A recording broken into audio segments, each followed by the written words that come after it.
So she's so excited right now because I'm getting ready to put her on the spot with questions. So, Marci, in your career, what have you seen, bad or good, with using a realtor, not using a realtor, using discounted realtors? Night and day. I mean, black and white. And I can typically spot those realtors right off the bat. If they're part-time, I can't get a hold of them to help me create a smooth transaction with them. Discount realtors, same kind of thing.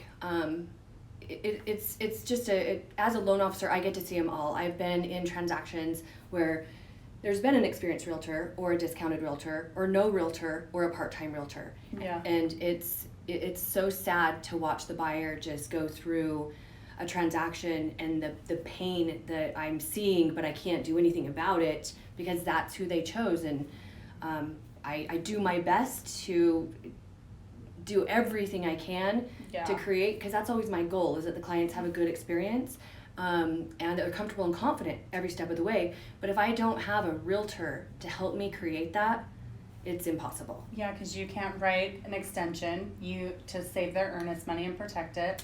You can't ask for closing costs if the agent forgot, which is 3%. So like on a $300,000, that is $9,000 now that the buyer's coming out of pocket with if an agent forgets. Yeah. And people don't realize that it's actually free to you.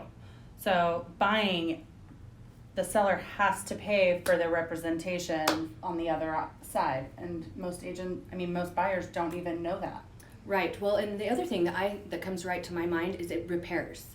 You and your team are amazing at getting repairs, doing the right inspections that actually create that knowledge that there is a repair that's needed, and then going back to the seller to negotiate them to most of the time pay for that. $80,000 is our highest. Yeah, which is amazing. $400,000 house. The sellers were so excited.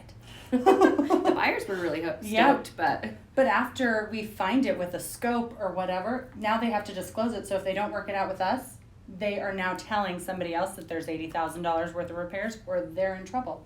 Right. So, nope. But sometimes that can throw a hiccup in even the loan if the agent doesn't do it right. Right.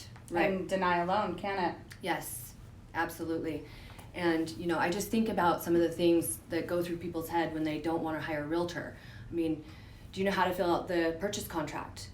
Fill in the blanks? Not necessarily. I mean, are you looking at the dates? Do you know how to fill out to request the seller to pay for the home warranty?